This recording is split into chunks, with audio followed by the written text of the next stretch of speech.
2017, 5:11 a.m. in the morning, Thursday. Kaya we have our Thursday group. Kompleto.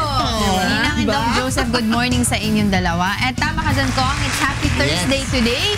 But of course, before we start anything, tayo ay pupulot muna ng words of wisdom. And of course, ang ating katanungan, kayo ba? Of course, lahat tayo nakakasalubong na ng yung mga beggars, di ba? Yung mga pulubi. Kayo ba binibigyan nyo sila ng pera or kahit anong limos? Pagkain. Pagkain. Ikaw, Doc. Ako kasi pag lalo na yung mga malaking katawan. Hindi ko bibigyan kahit nakatok ng katok eh. Pwede ka pa magtrabaho. Pwede ko magtrabaho. Oo, pwede ka pa magtrabaho. Pero yung mga bata, usually bata yung mga pagkain. Karga-karga nila. Ang problema kasi, pag binigyan mo yung mga bata, yung mga magulang, ginagamit sila. So parang hindi ka rin nakakatulong sa kanila. Pero kasi ito yung ating katanungan for this day. May batas ba ang Diyos sa pagbibigay ng limos sa pulubi? Kasi ang nalalaman ko sa Biblia na kailangan natin tumulong sa nangangailangan. Pero sabi naman po ng iba, regardless of physical condition, tinutulungan daw natin ng isang tao na maging tamad. So minsan yan yung mga nagiging tulad ng nabanggit ni Ninang tsaka ni Doc Joseph. Yan yung minsan nagiging reason ng ibang tao kung bakit hindi sila tumutulong. Pero yung iba naman, bahala na, sige na, basta tulungan ko sila, bahala na ang Diyos sa kanila. Diba? So, ano ba talaga ang sinasabi ng Biblia tungkol dito sa katanungang ito? Of course, malalaman po natin ang kasagutan na yan sa pamamagitan po ni Brother Eli Soriano dito po sa ating Biblically Speaking.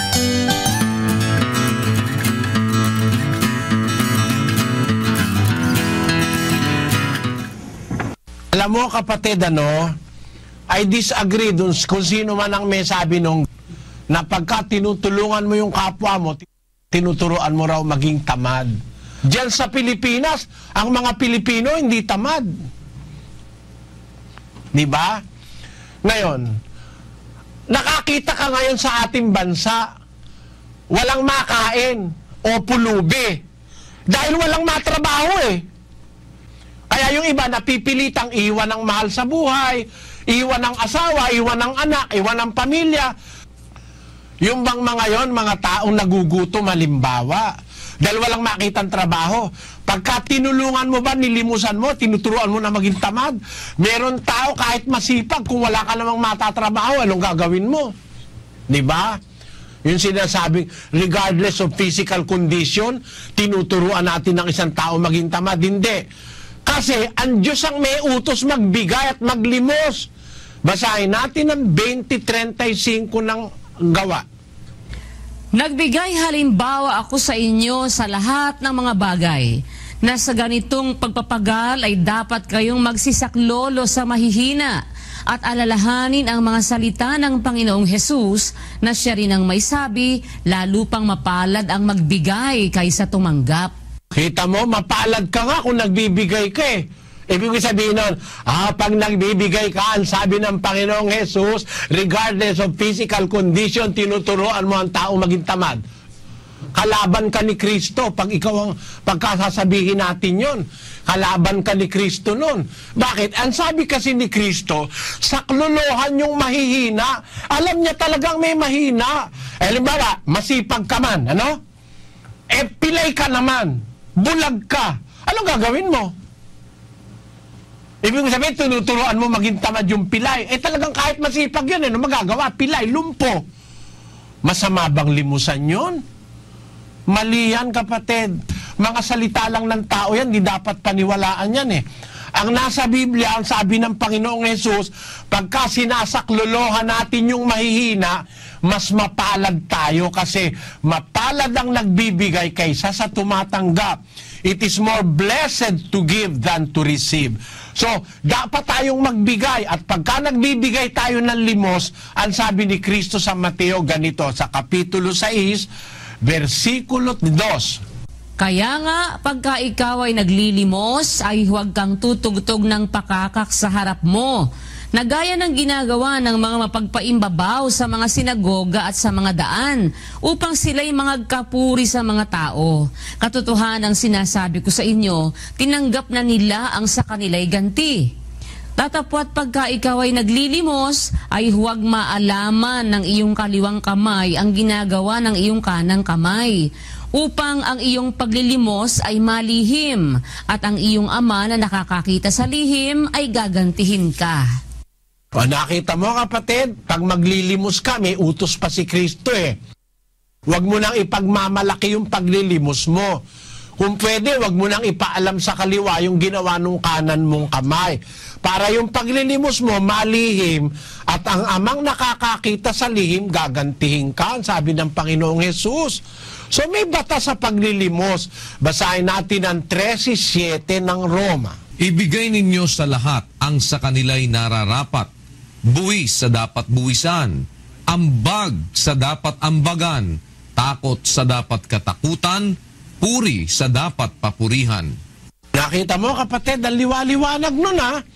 Dapat nating ibigay, tayong mga tagasunod ng Diyos, ibigay ninyo sa lahat ang sa kanila'y nararapat, buwis sa dapat buwisan, ambag o limos sa dapat ambagan. Kaya meron talagang batas ang Diyos sa pagbibigay, pag-ambag, pagtulong sa kapwa.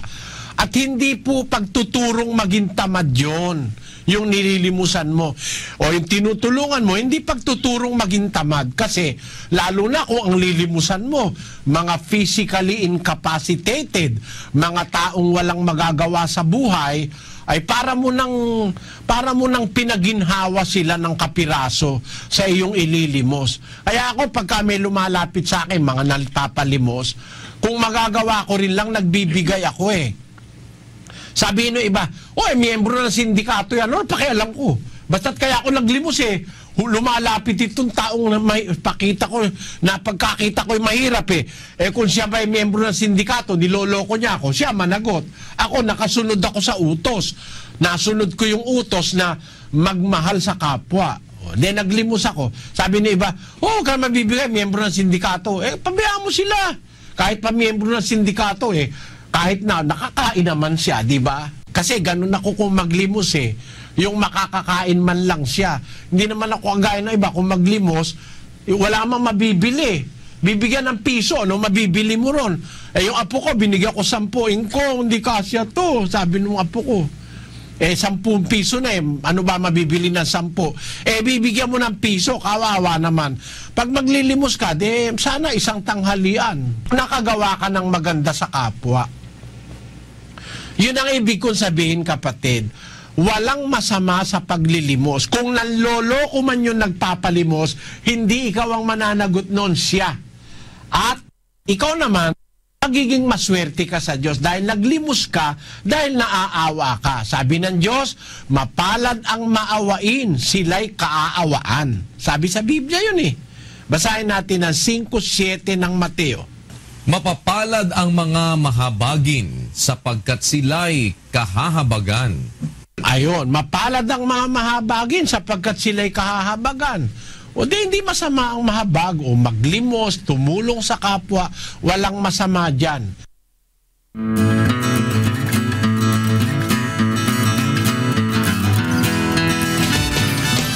O, yan ang ating words of wisdom for today ha. Yung kahit ano pa, 'di ba? Kahit na sinasabi nga natin na banggit ni Brother Eli Soriano na tinuturuan natin sila maging matamad or tinuturuan natin sila na umasa na lamang sa ibang tao or yaan ang sindikato. It doesn't matter as long as you give help, 'di ba? Tumulong ka ay yan ay sumusunod ka sa batas ng Diyos. Ako pag tumutulong normally para at least hindi mo na masyadong isipin saan nila dadalhin yung pera. Food na lang or anything na alam mo mapapakinabangan nila talaga. I remember na banggit mo din yun, Kong, diba? Si Ria, yung wife mo, she always keeps crackers dun sa car. Never so fails. that every time na may kukuha or hihingi ng tulong, diba, meron. At least, pwede din sa inyo yung pag na-traffic kakain. So yan po ang ating biblically speaking. Maraming salamat po sa inyo, Brother Eli Soriano. Monica. At kung kanina, no, itong ating pinag-usapan, food for the soul. Syempre, kailangan busugin din naman natin ang ating stomach. From head to stomach. Pwede, meron bang hanggang sa baba? Food for the feet? Meron bang ganun? Anyway, Pag alamin po tumayo ka, natin. meron. Ano? Pag tumayo ka habang kumakain. Joke lang, bumababa hanggang sa Diretso na yun. Minsan yung paa natin natin ng pagkain, kinakain ng mga isda. Alam mo yun, pwede, diba? pwede. Oo, yung anong tawag sa Magpapaspa ka, Oo, tapos yung spa, mga isda yeah. kakain Fish pa. Fish pa. Pwede, Oh, pwede. pero syempre stomach muna bago tayo makarating sa paa. Kaya alamin na po natin ang ating quick meal.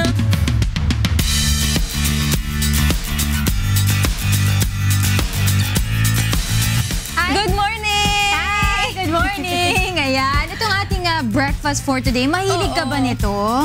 Actually, ngayon ko lang siya narinig. Ngayon mo lang siya narinig, pero pag sinabi natin yung pancake, mahilig ka Oo ba naman, dito? mahilig ako sa pancake, lalo na pag may fruits. Pero yung sa atin ngayon, medyo With a healthy, di twist, ba? Oo. Ano bang tawag dito? Green onion pancake. O, di ba? Green onion Ngayon ko lang pancake. ito narinig. Ngayon ko lang ito narinig Ngayon ko lang din to narinig, pero alam mo ba, na-research ko siya ng konti, no? Ang tawag pala dito ay scallion pancake din kung tawagin nila. At sa Chinese nga, itong At origin. Chinese. Oo. Pag tinawag nila to sa Chinese, ang tawag na dyan ay koyubing. Ay, taray. Koyubing Tama in ba yun? Chinese. Ano, Doc Koyubing Joseph? in pinyin nakalagay. Tama ba yun, Doc Joseph? Koyubing. Hindi niya pa nakatry. Pero madali lang itong gawin. Ano ba yung mga ingredients natin dito, Taz? Ayan, of course, meron tayong green onions. Onion spring, flour, salt and pepper to taste, of course, at 1 tablespoon ng potato starch, 3 tablespoon ng egg, 1/2 cup ng water, at cooking oil. Ayan. At ang dahil dali lang. madali lang itong gawin, pwede mo naman simulan lutuin. Ayan! O sige, simulan na natin ang ating green onion pancake. Of course, hiwain natin ang ating onion spring. Ilagay natin na yung flour, salt and pepper, at yung potato starch natin. Ilagay na rin natin yung ating egg para sa ating mixture ng pancake. Ilagay natin yung ating flour at i-ready na natin ating pan with cooking oil. Ilagay natin ang ating green onion spring at ayan, ilalagay na natin yung mixture ng ating pancake. At yun na, di ba? Yan na. Tapos na ang ating green onion pancake. Uy ha!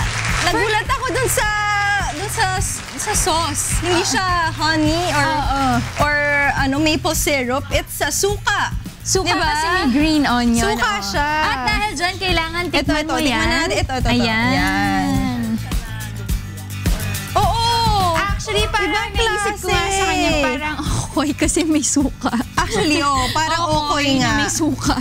Pero, ang tawag dito, pancake siya, tapos suka na maanghang. O, diba? Sige, try mo yung may suka, ako yung without suka. Anong lasa? Okay. Pancake. Pancake. Pero Pero parang suka. malalasahan mo yung ano niya, yung green onion niya. Mas malalasahan mo kaysa dun sa pancake talaga. Diba? Masarap yung suka. Talaga, ito try ko yan mamaya, yung Parang- ating... Ay, oo nga, malasa yung ano. At green alam mo, ang onion. isang serving pala niyan, parang 130 calories niya. Ang isang serving niya. Siyempre, kailangan natin maging healthy para malaman natin yung mga calories natin, di ba?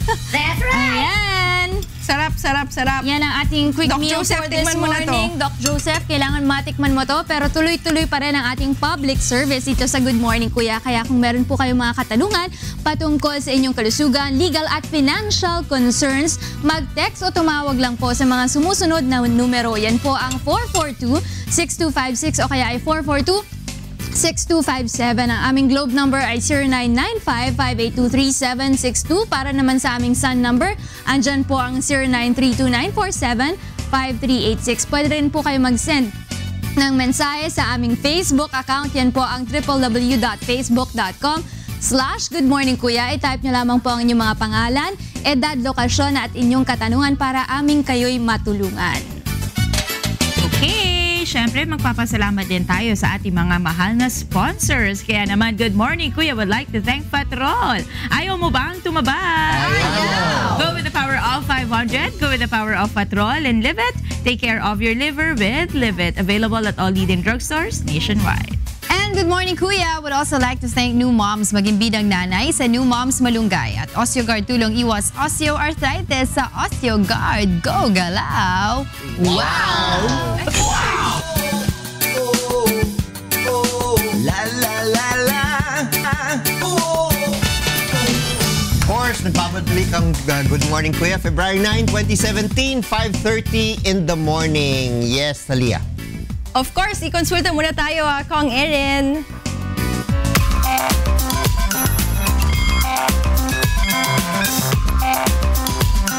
Ayan, tuloy-tuloy pa rin ang ating public service. Unahin na natin itong ipinadala sa ating Facebook page ni Chino Veloso ng Malolos, Bulacan. Ito yung medical question, Doc Joseph. Good morning po, Doc Joseph. Nagpa-check up po ako at sabi ng doktor sa akin, meron daw po ang gallbladder sludge. Tanong ko lang po kung ano po ba yon at paano po magagamot naturally. Salamat po. Okay, pag sinasabi natin, Talia, ang gallbladder sludge, ito ay parang itsura nito parang putik. Putik, ibig sabihin, gallstone, meron tayong gallstone, diba? This is complete na parang rounded structure, parang ganon. Pag sludge kasi, it's like parang lang siya yung lamat. Hindi pa siya nagfo-form ng gallstone, no? These are bile salts or bile pigments na nandyan lang. Okay. So, ibig sabihin, hindi pa na-absorb. Okay. So, pag tagal-tagal, this sludge can become a true gallbladder stone. Okay? Now, you have to remember, Talia, na ang gallbladder stones or yung mga sludge na nagiging gallbladder stone ay maraming klase. You have bile pigments, you have cholesterol, no? So depende yan. Kaya minsan pag sinasabi nila, ang pasyente pag kumakain ng matataba, nahihirapan, hindi natutunawan at sumasakit yung right upper quadrant. So basically, maganda yan if you have gallbladder sludge. Hindi naman sa gusto natin magkaroon, mas maganda siya ma-treat medically. Alright? When you say na gagamutin natin, hindi siya ooperahan, mas maganda ang resolution o yung mas madidissolve siya, mas maigi pag gallbladder. So kung ang payo nating sa ating Facebook listener, tsaka yung nag-send, na pumunta siya sa doktor o specialista, magpareseta siya ng gamot, siguro mas madaling ma-resolve yan. Rather than take it, kasi sludge parang, rather than take it long at tumagal at maging talagang tunay na bato. Hindi ba yan natutunaw sa pag-inom ng water, pag maraming water na ininom? Kasi sludge pa lang siya, di ba? No, water is a different thing. It goes in another system, no? Okay. Pag yung sinasabi mo, kasi ang bile kasi, it is in the gallbladder. No, closed system yun eh. So, iba yun. Kailangan matunaw siya. Kung hindi siya natutunaw, nagre-retain siya talaga. Okay. So, yun. Alright, thank you, Doc Joseph. At meron din pinadala sa ating Facebook page si Nikki Alejo ng Santa Rosa, Nueva Ecija. Patungkol naman ito sa legal. Magandang umaga po, may baby po ako. Lumalabas po kasi na 2 ang birth certificate niya. Pero sabi po ng family ng tatay ng baby ko, yung late registration daw ang totoo. Pero nung kumuha po ako ng copy sa NSO, iba po ang apelyido na nakalagay. Gusto ko po sana na maisunod yung apelyido niya sa kanyang ama. Ano po ba ang pinakamagandang gawin tungkol dito? Pwede po bang maging 2 ang birth certificate ng isang tao? Well, dapat isa lang ang birth certificate, no? Magulo yung story eh. Ang gusto kong malaman kung kasal sila. That's one. Pangalawa, kung may acknowledgement ba ng ama yung anak, no? Dahil kung nakapirma sa birth certificate. Dahil kung walang birth acknowledgement yan, bakit na yung apelido naging iba. Dapat sumusunod yan sa nanay eh. So hindi klaro yung mga detalye na binigay niya. Ang maliwanag, kailangan isa lang birth certificate. No? So kung gusto mong mapaliwanagan pa ng husto, pwede po kayo pumunta dito sa Law Center ni Kuya at dalhin yung kopya ng 2 sinasabi po ninyong birth certificate. At syempre, para sa NSO, isa lang talaga ang kikilalanin yan. So, kailangan na ipaalam natin sa NSO na ganito ang sitwasyon. So, sila rin po ang magsasabi sa inyo kung ano yung dapat sundan. Ngayon, kung hindi kayo kasal, dapat talaga sundan yung apelido ng nanay. Ngayon, kung may acknowledgement naman ng tatay, yon, pwedeng sabihin na yung apelido ay susunod rin sa tatay. Alright, thank you Kong Erin. At sa ating mga kasangbayan, kung meron pa sila mga questions patungkol sa legal, medical at financial naman, nandito si Ninang Riza para sagutin yung mga kanilang ikukonsulta. Bukas pa rin naman ang ating linya ng komunikasyon, ating Facebook page. Bukas pa rin po at pwede sila magpadala hanggang mamaya. Pwede nating basahin. Yun. Okay. Party ko na naman. Segment mo yan. Ano ang word for the day natin?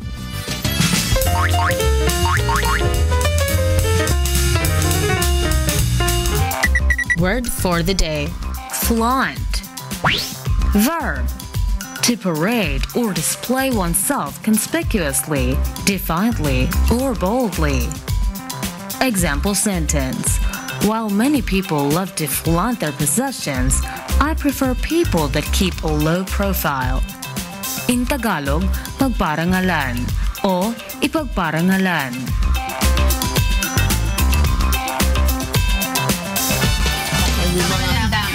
Palandakan. If you haven't, flaunt it, di ba? Yung mga ganun eh. Show it, diba? Show it. Pangalan ka. Lagi yan, very common yan yung flaunt na Yes. word, diba? Show off. Show off. Yan ang Yun. Oh. Kong, i-show off mo na yung talino. Flaunt. I have no talent. I'm humble. Yes. I don't flaunt it. Yun. Yun. Ano pa? Meron pa ba kayong gustong ibigay na sample? Don't Ikaw, Nina. don't flaunt your money because BIR might Pwede. Pero natutuwa ako pag Thursday, kumpleto tayo, di ba? Pero meron lang isang nawawala parate. Sino ba? Namimiss na natin. Tayo, di ba? Andyan yung mga magagandang dilag, di ba? Andyan Tsaka ang mga... dalaga. Dalagang-dalana. Kami mo, dilag. Kami, dalana. Oo nga eh. Kasi pag ano yan, Ninang, pupunta na sa atin. Anyway, nasaan na ba si Kikay? Ngayon, dapat nating hanapin. Saan ngayon kaya si Kikay?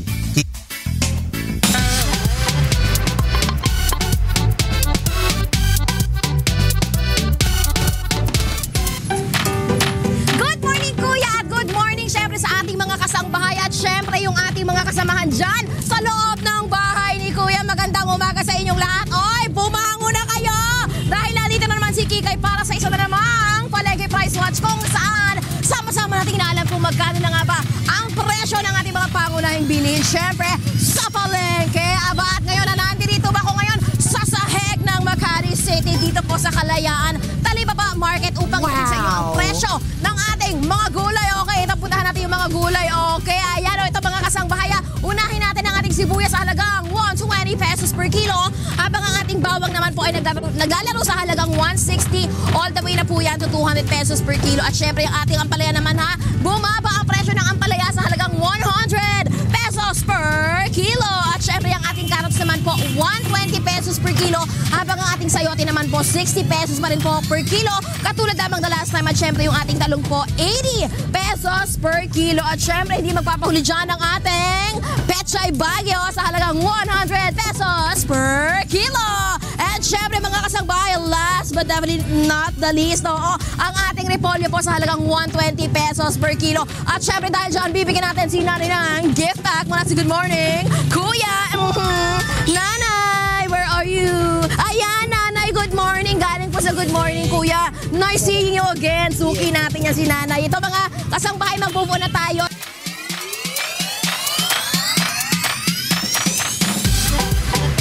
Ayan. Doon pala, nasa ano pala si Kikay, nasa Kalayaan, Talipapa Market, no? Kaya pala siya nawawala. At tina mo, no, Monica, pinapresent niya yung mga yung favorite mo. Mga gulay. Mga gulay. Oo. Kasi mga gantong oras mabili yung mga ganyan kasi syempre yung mga nanay bumibili ng gulay pag sahog sa mga pagkain nila. So mamaya babalikan natin yung part 2 dahil hindi pa kompleto yung report ni Kikay. Syempre nandiyan din yung prutas and ibang mga karne dyan sa may Kalayaan Market, no? Alright. At ngayon naman, aba, ikaw na. Ikaw na. Doc Joseph, ang ating...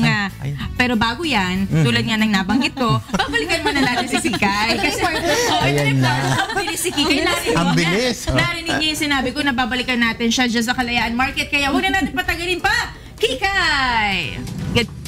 Yes! So, tamang-tama kayo, di ba? Ang bilis-bilis kong magbalik. Talaga naman. Ito, balikan natin yung ating mga karne, mga kasangbahay. Siyempre, ang aking paboritong pork chop, yan po ay pumapatak ngayon sa halagang 190 pesos per kilo. Pati rin po yung laman ng baboy. Pareho po ng presyo niyang pork chop sa halagang 190 pesos per kilo. Nako, ito, paborito natin lahat. Ito, ang liempo po, mga kasangbahay, 200 pesos per kilo. Ganyan pa rin po ang presyo. Samantala, ang ating buto-buto naman, 150 pesos per kilo. Tapos ito, nako, ang crispy pata talaga naman dapat in moderation lamang yan sa halagang 150 pesos per kilo. At syempre dahil dyan, ngayon alam nyo na ang presyo ng ating mga baboy. Bibigyan natin sila ng gift pack mula sa Good Morning Kuya.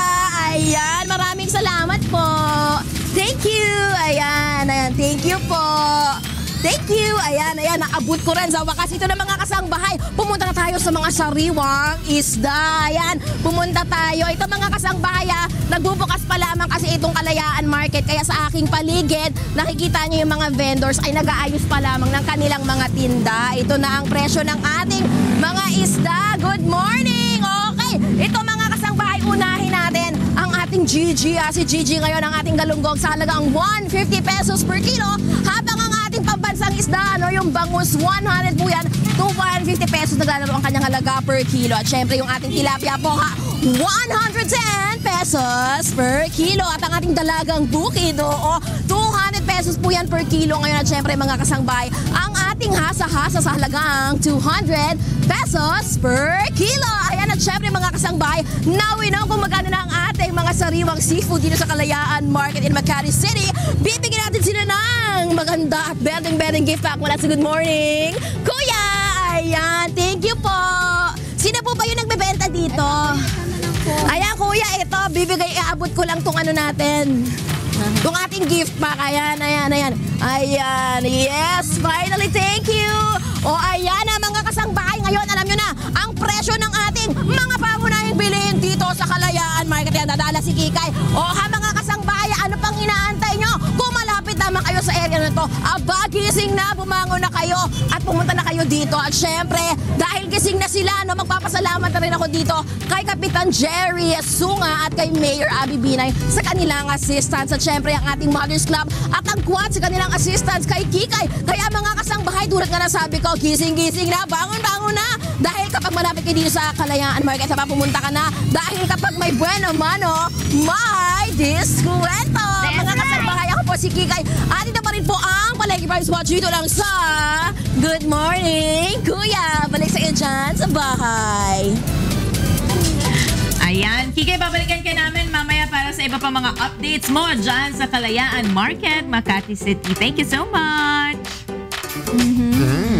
At ngayon naman, Kong. Okay, puntahan muna natin ang ating road safety tips. Paalala sa mga driver, lalo sa mga nagmamaneho ng motorsiklo. Yan, alam ba ninyo ang motorsiklo sa Asia ang pinakamalaking benta dito sa Pilipinas? Talaga? Yes. Akala ko sa mga Vietnam, China. Nasa dyaryo ngayon, 34% increase ang sales ng motorsiklo dito sa... Ang baba rin, kasi parang kung napansin ko recently, bukod sa mga sasakyan, pati mga motor sobrang baba ng down payment. 5,000 lang merong motor ka na. Para sa mga nagkaligtasan sa aksidente ng mga nagmomotor, panoorin po natin ito sa Manibela.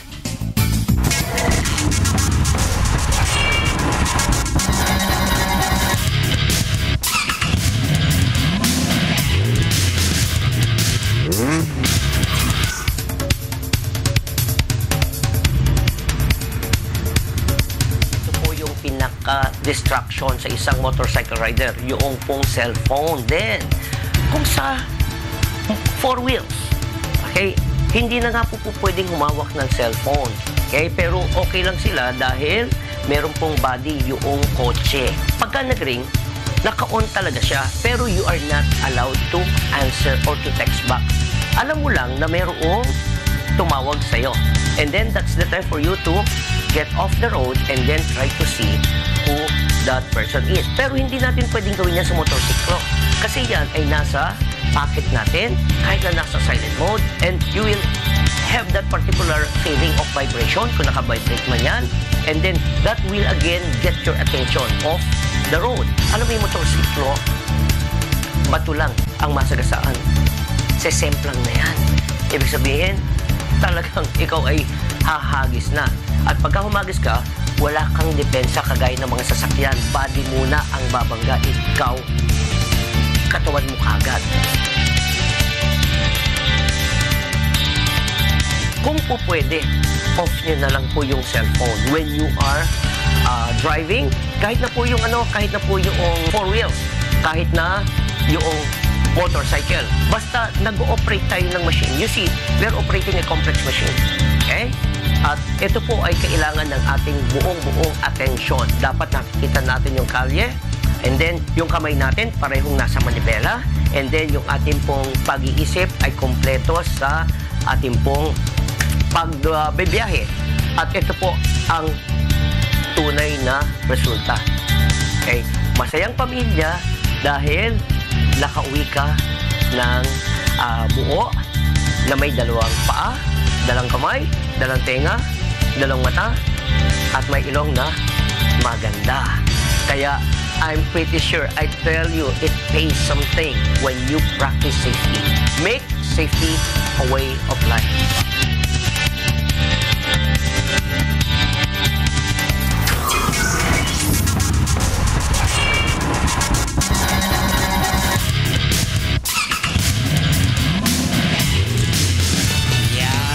Bawal mag-text and mag-drive ng isang motorsiklo dahil syempre wala kang protection. Hindi katulad ng sasakyan o kotse, syempre may katawan yan, pero bawal rin mag-text habang nagda-drive. So importante yan. At marami dito sa harap ko ay guilty. Text and drive. Texting while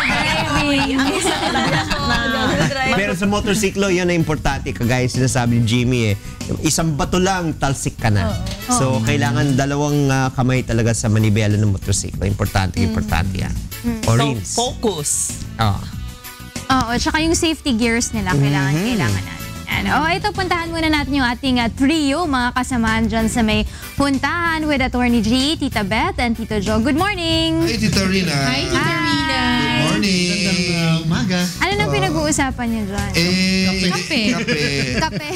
Kape. Alam mo naman kami dito kahit ano pinag-uusapan namin dito. May pakape ba dyan? Wala. Ano ba kami? Kung magpapakape kayo.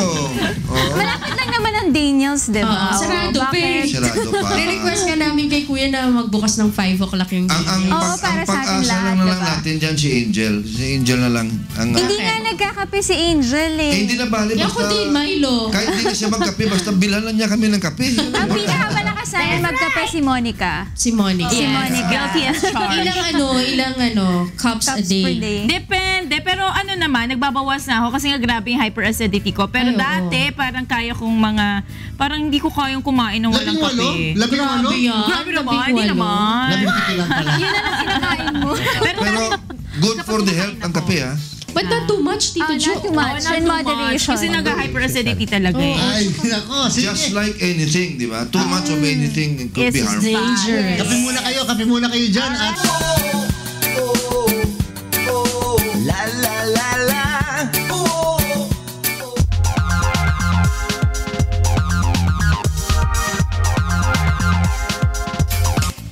Okay, nagbabalik po ang Good Morning Kuya, 6:21 with Doc Joseph. Yan, tama yan, partner kong, no?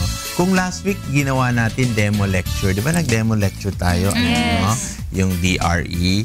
This week naman, pag-uusapan natin tungkol sa mga cancer. So this week, we talk about cancer. So pumili tayo ng isang topic doon. Besides that, this week is Cancer Week.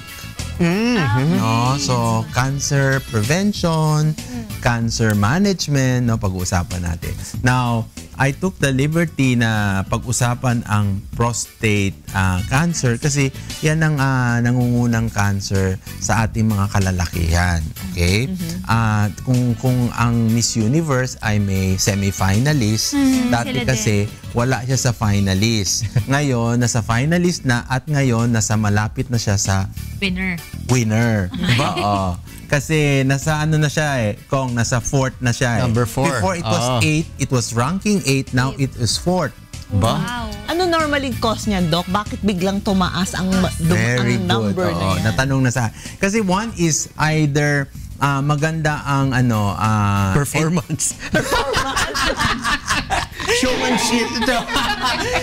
One is siguro ang pinakaano is na maraming pasyente na pumupunta para magpakonsulta because kagaya dito sa show natin pinag-uusapan natin they are more aware, no? That is number 1 priority. If you are aware, alam mong hindi nakakatakot ito at hindi kami nakakatakot. Napunta sa mukhang to nakakatakot. Kasi minsan natatakot ang mga pasyente kung sa mga doctor specialista, no? Either you do not want the results to come in or whatever reason. So siguro yan ang number 1, yung dissemination education. And second, with all the media coming in, yung mga nababasa nyo o yung napapakita sa mga Google, kasi mga pinopost nakakatakot I know for the fact, di ba? When you do your Google, pag nagano kayo mga medical disease, yung mga picture na pinapakita ninang very graphic at nakakatakot. No? So siguro yun ang yung pangalawang kadahilanan kaya pumunta rin ang pasyente. And now, ang sa akin kasi rin Kong, I think there is a partner communication. What do I mean partner communication? This is me and my experience. Ibig sabihin, yung asawa mismo dinadala yung pasyente. Husband. Even fertility, dinadala. Bit nila. Minsan kasi, wala yung lalaki, yung babae ang nagkukonsulta for the husband. Now, ngayon sila. Because it is awareness of both of the partner. Okay. Now, bakit natin pag-uusapan ng prostate cancer? Kasi sabi natin, tumaas siya.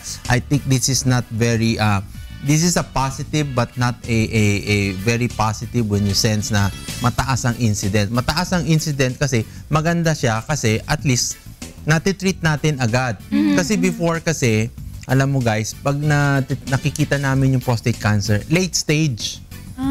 Yun lang. Yung malala na. Then yung pasyente pupunta sa'yo, parang feeling nila, magagawa mo lahat para sa kanila. Or, it's too late, no?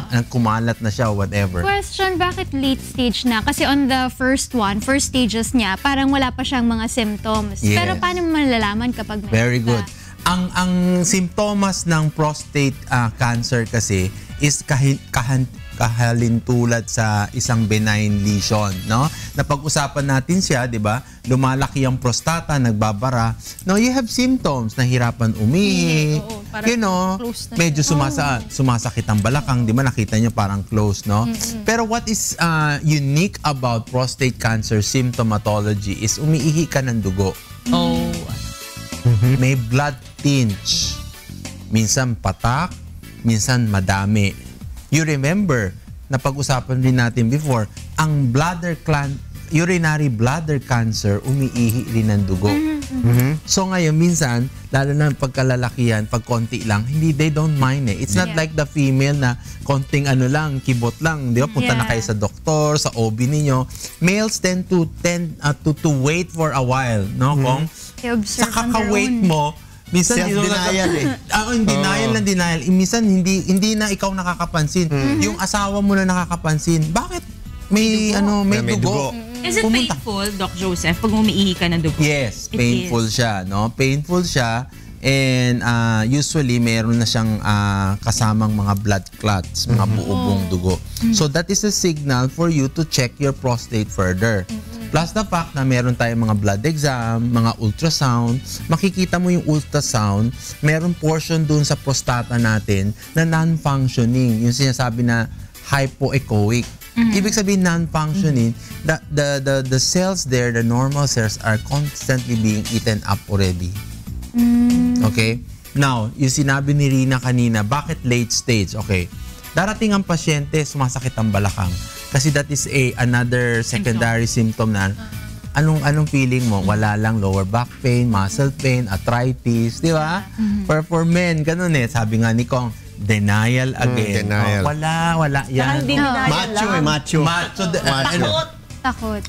Hindi, macho. Hindi, takot. Hindi, pero sabi nga nito, takot. Yung, denial, macho, in everything. Parang, ay, wala yan, no? It just mawawala. You know, the thing will just disappear. Pero ang sinasabi, agad, babalik tayo kay Rina, paulit-ulit yan. When it recurs very often, yung pananakit ng balakang, umiihi ka na, dumadalas na yung pag-ihi mo ng dugo. Then I think that is a signal for you really to check. Not even before that, no? Doon pupunta ang pasyente, magpapacheck. Anong mga nakikita natin? By the time na na-check mo yung pasyente, may mga bukol-bukol na yung prostata. Yung mga bukol. So hindi na maganda siya, no? Ang maganda kasi, we have a lot of medication or management that we can do. So hindi siya nakakatakot. From oral medications, to injectable, to surgery, to laser, to brachytherapy, may lalagay ka ng mga seeds. No? May mga lalagay ka na seeds into the prostate para mamatay ang cancer cells. To even cryotherapy. Meron bang talagang na-cure diyan sa mga ginagawang treatment sa cancer? Kasi di ba ito, parang slow-moving yung cancer na to. You stop the growth, you make them non-active, but you really never kill the cancer cells. Cancer cells needs to be destroyed physically because they are made in such a way na they are protein-coated na specialized na kailangan ang substance ay mas matindi sa coating nila.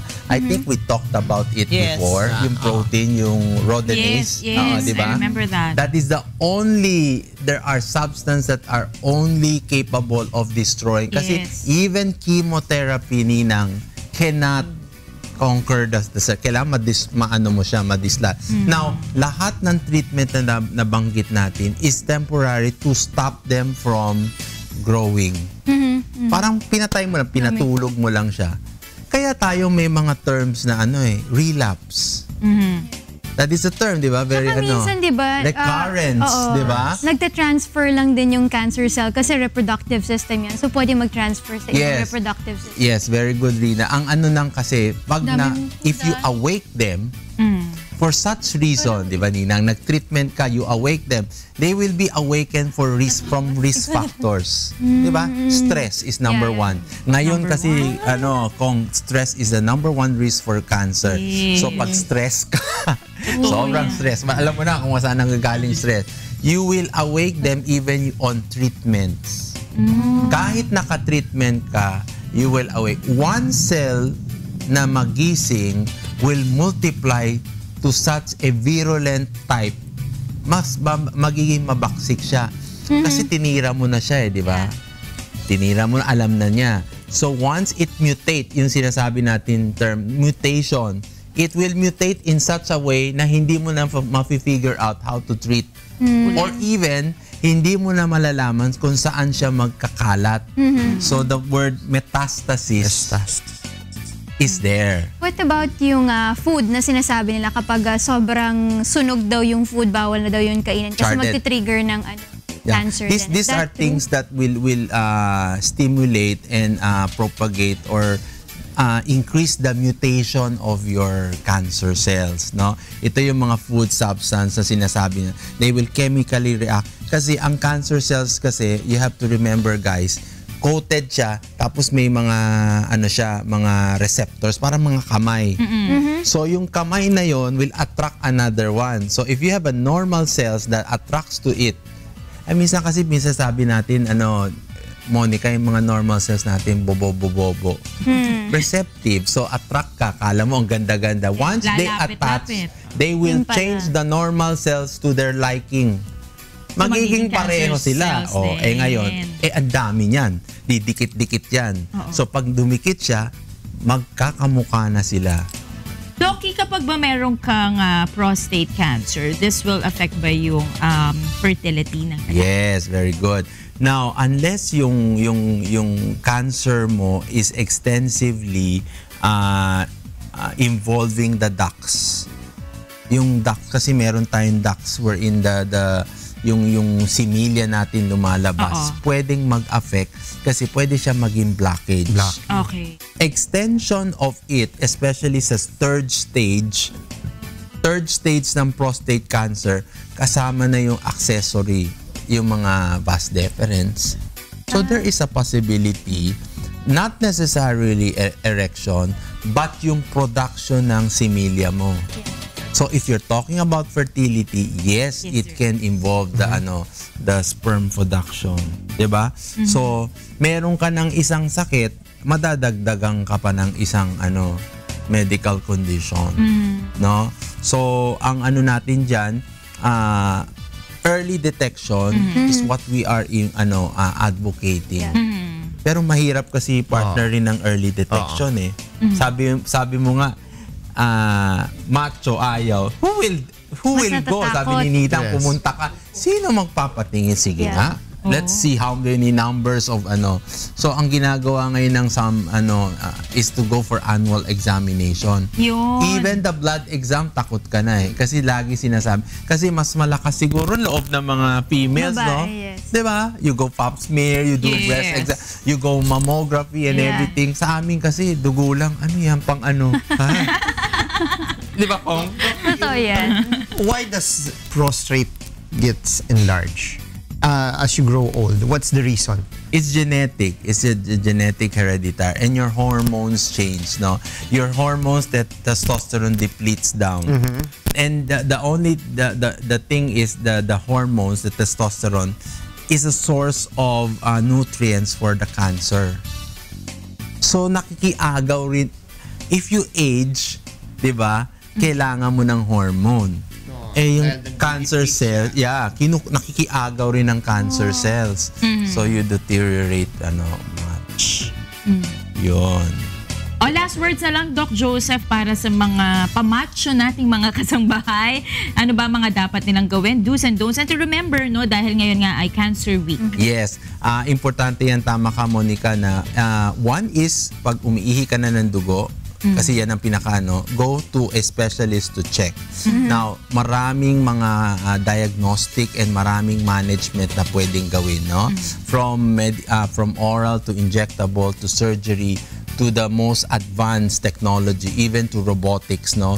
Huwag palalain yung condition kasi pag lumala ang condition, you have to bear in mind that ang kalat ng cancer is to the bones. Once the cancer attacks the bones, it is so painful that you want your life terminated. As it, and it's terrible to see a patient or a relative having metastasis. Okay. Thank you so much, Doc Joseph. Ang dami natin natutunan para sa ating usapang pangkadiswerte. Thank you. Okay. Palakpakan na Talia. Ano yan? What's for breakfast?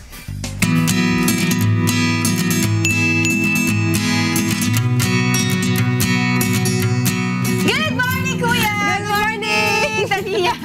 Ito na! Like ito sinasabi, pinakakaabangan ng lahat kasi magkakalimansan na tayo. Ang ating What's for Breakfast! Yun! So, Talia, sino ba makakasama natin ngayon? Nagbabalik siya. Oo, nagbabalik of course ang ating chef, si Chef Richard Sanchez. Diba? Enter-frame. Ayan. Kamusta ka naman? Ayos lang po, awat tulong. Ayun naman. Welcome back sa Good Morning, Kuya. And of course, excited na kaming malaman kung ano ang ihahanda mo for us. Ay, Chef, hello. Ay, good morning po sa ating mga kasambahay. Good morning po kay Kuya Daniel. What's for breakfast for today is mozzarella frittata. Mozzarella! Alam mo, you had me at mozzarella. I think you had us at mozzarella. Cheese, di ba? So, ano ba ang ingredients? Of course, we have 8 eggs. 300 Hindi pwede 9 eggs. Pwede rin po. Okay. 300 grams of mozzarella cheese. Okay. Spring onion, salt and pepper, olive oil, and tomato. Madali lang po natin gagawin. Ayan, simulan na natin na Chef Richard. Paano ba natin na ginawa itong ating mozzarella Madali lang po. frittata? Halo-halo lang po natin yung eggs, onion, then mozzarella cheese, then yung salt and pepper na po natin, then mix lang po natin siya. Okay. Ano yun? Salt and pepper. Salt and pepper. Then mix po natin siya. Until the ingredients Then, are well mixed. Kuha naman po tayo sa may pan, olive oil. So, ayan na. Yan po. As if a fry lang siya. Then, pag malapit na po siyang maluto, i-oven po natin. I-bake po natin. Para yung cheese niya. Mag-melt. So, ilang minutes yung baking? 4 to 5 minutes yun. At what temperature? 100. 100 lang, mababa lang. Oh! Voila! Diba? There you have it. Ang ating mozzarella frittata with tomato by Chef Richard Sanchez. Sarap! Ayan, ano pa ba yung hinanda natin na Chef? Nagluto rin po ako ng grilled barbecue chicken wings. Wow! Chili tuna pesto. Sarap! Chili. Potato salad with broccoli. Yun. Mukhang mapaparami kami ni Talia nito Sour cream. Oo, mukhang mapaparami talaga kami ni Talia ng pagkain. Pero Tals, of course, ang ating mga manonood talagang excited at gusto nilang malaman kung paano nila makukontak itong si 007, si Chef Richard. Hindi ka makalimutan yung 007 mo. Malalaman nila kung bakit 007. You can contact me at 0949-50 570-6599 and my Facebook account is jcghost007@yahoo.com. Ayan, 007. Diba? Oh. Ano pa? Mababatiin ka ba? Mababatiin ka. Una po, nagpapasalamat po ako sa Diyos sa isang mabuting pagkakataon pong ibinibigay niya po sa atin. Then, binabati ko po ang aking family, sa aking may bahay, Jennifer Banza Sanchez. Ikaw walang bahay. Ikaw walang bahay. And nagpapasalamat po kay Tatay Edwin Guanzon sa mga taga-barangay Rizal na nanonood po ngayon. Magandang umaga po. And to my sister, Rowena Sanchez in Hong Kong. Pagbutihan mo yung all the way from Hong Kong. Pamilya talaga kayo mga nagluluto? Bali, opo. Bali, opo. Gulo mo eh. Nag-isip pa siya. Bali, yung sister ko po is nag-aaral siya ng culinary and baking. So, ay, dapat maimbitahan din natin yan. Pagbalik niya dito, hopefully. God willing. God willing po. Okay, meron ka pang gustong idagdag? Wala na po. Wala na. Alright. Maraming salamat, Tals. Thank you, Chef Richard Sanchez, sa ating breakfast for today. At since nagbumati na rin siya, gusto na natin batiin ang ating one and only, di ba? Si Meow! Ayan, happy Sabbath day sa'yo, Meow, ha? Sweet 16 na siya. Ay, taray. And of course, belated happy Sabbath day din kay Liza. Di ba? Si Direk Liza. Oo. Nag-celebrate din siya ng kanyang 12th Sabbath day, if I'm not mistaken. At this time around, alamin naman natin ang ating ikonsulta mo.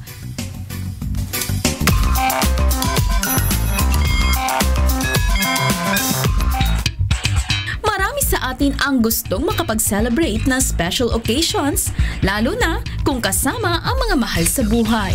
Pero paano nga ba ito magagawa ng hindi masyadong magastos at swak sa ating budget? Ano ang mga paghahanda na kailangan gawin? Yan ang ating pag-uusapan ngayong umaga kasama ang ating financial teacher on air na si Ninang Riza. Nako, Ninang, tamang-tama yan. Dahil this February nga ay maraming magsa-celebrate ng Valentine's Day nila. O kaya may tinatawag silang Valentine's Date, diba? Okasyon din yan, diba, Nina? Siyempre, lahat tayo, no, yung mga nanay, tatay, may Mother's Day, Father's Day, Valentine's Day. Marami tayong mga celebrations sa pamilya, no?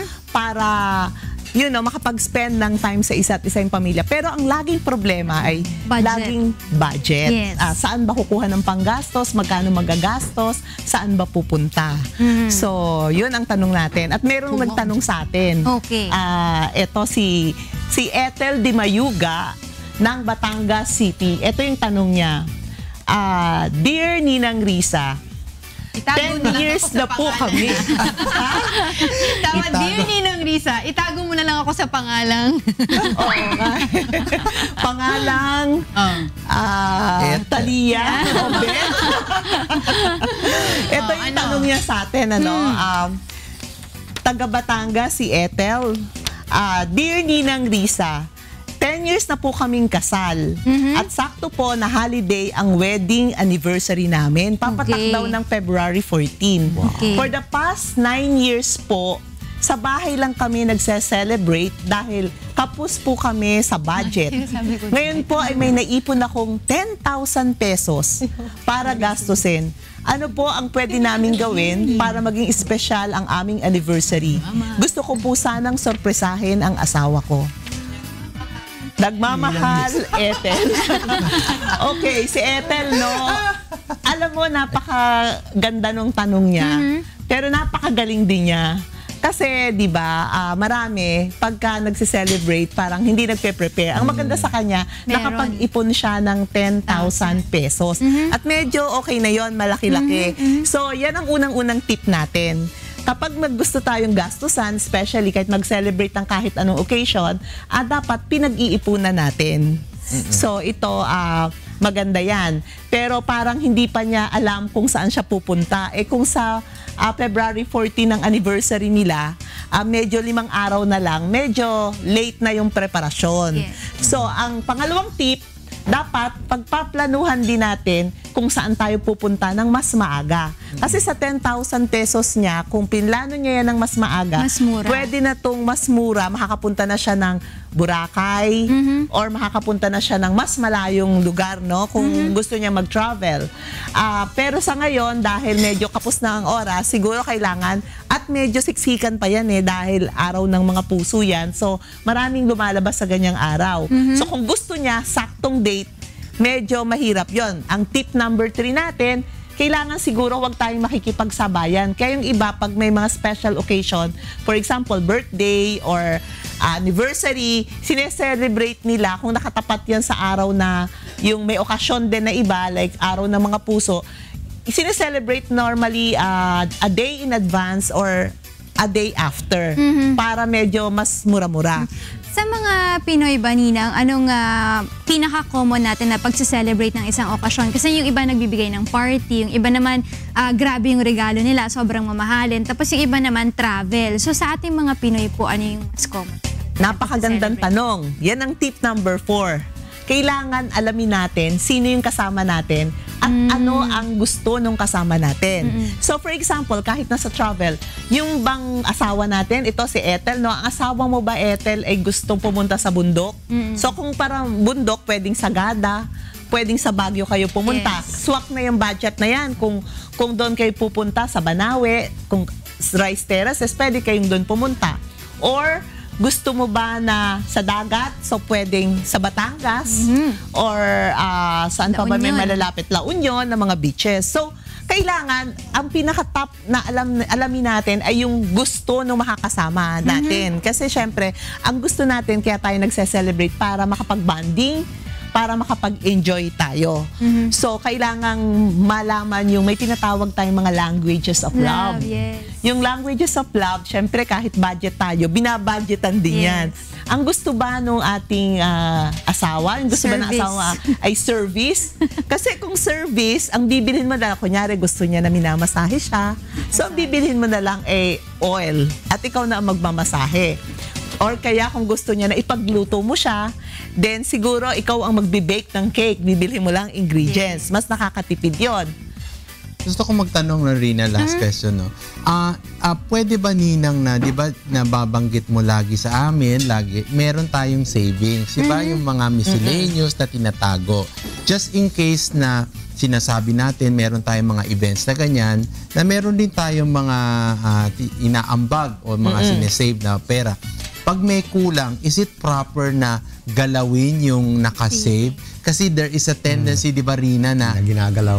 Pag nagalaw mo, nakita mong marami, baka madagdagan at ma-overshoot ka sa yung expenses. Is it proper or pabayaan mo lang siya, you just go on with yung savings mo for that event? Ang pinakamaganda talaga, meron tayong maraming bulsa. May savings sa bawat gusto nating gawin. So kung para sa anniversary na to, maganda yung ginawa ni Ethel na nag-save talaga siya.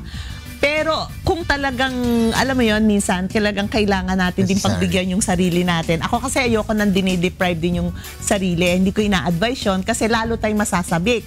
So, pwede rin naman galawin natin konti yung savings natin, especially kung meron tayong extra doon, kumbaga mas yung target natin na reach na natin or mas malaki na. Ang pinakamasama actually yung ipangungutang pa natin yung pagsi-celebrate ng mga okasyon na ganito. So ang mga tip diyan kailangan talagang pag-ipunan mo muna yung kung ano man yung okasyon na yon. Now, balik tayo kay Ethel, no?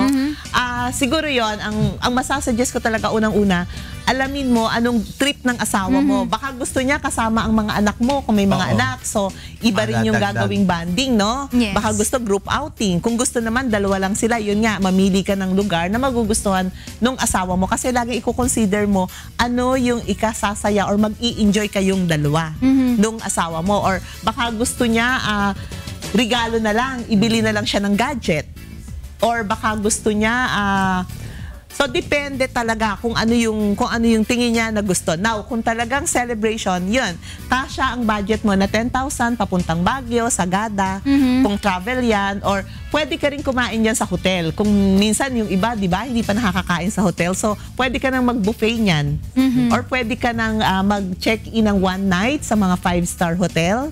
Mga 5,000 to 7,000 yan yung normal room with breakfast na. So, yun ang mga mapagpipilian mo, Ethel.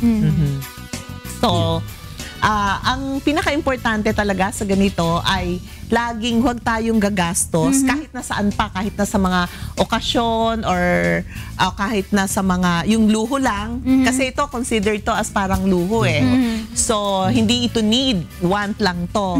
Pero syempre, yung iba sasabihin na kasi sa relationship, kailangan, need natin na talagang magkaroon ng bonding, time together. Pwede naman tayong hindi gumastos din nun. Pwedeng mamasyal na lang tayo sa Luneta, magko-holding hands, umiinom ng tapos kumakain lang tayo ng mga fishball. Pwedeng maging masaya kahit konti lang yung gagawin. Basta importante, Ninang, di ba, wag ka mapabaon sa utang dahil gusto mo lang magpa-party or maghanda. Oo. Ang pinakamahirap talaga at hindi dapat ay mangungutang tayo na yung pera ay gagastusin lang natin sa lalo na sa mga luho lang or wants. At kahit nasa iba pang expenses, yung utang, dapat lagi gagamitin natin sa negosyo na mas malaki yung kikitain natin. At sa mga ganitong special occasion, ay dapat paghandaan natin, hindi lang yung budget, paghandaan din natin yung pagpe-prepare. Kasi pag mas malahaba ang preparasyon, mas makakamura tayo. Ayan naman. Okay, maraming salamat, Ninang. Sa advice sa mga nagbabala. Mag-date next week. Pampag-good vibes yan, diba? Katulad na lang itong something good natin na pampag-good vibes din.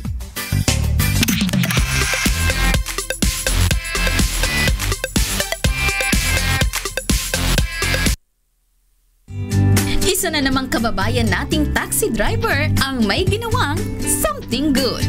Ayon sa isang post ni Jen Sena, February 4 nang sumakay silang magkakaibigan sa isang taxi na mula sa QC papuntang Ortigas.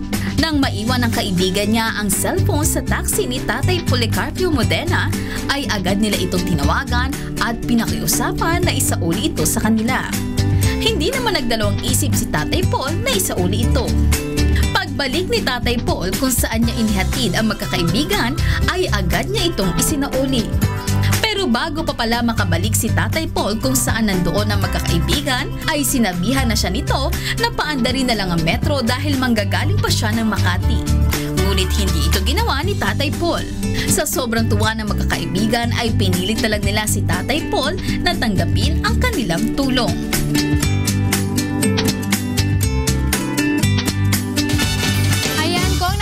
Marami palang good soul dito na talagang kahit may katapatan sila dun sa mga tao, 'di ba? Na parang kunyari may naiwan na cellphone sa taxi nila kahit malayo, hindi nila hindi na sinarge yung fare tapos binalik pa nila yung cellphone. Ay nako, sana Mang Mas Paul, marami pang gumawa ng ginawa nyo. No? Isa po kayong good example para sa ating mga kabataan at para sa ating lahat.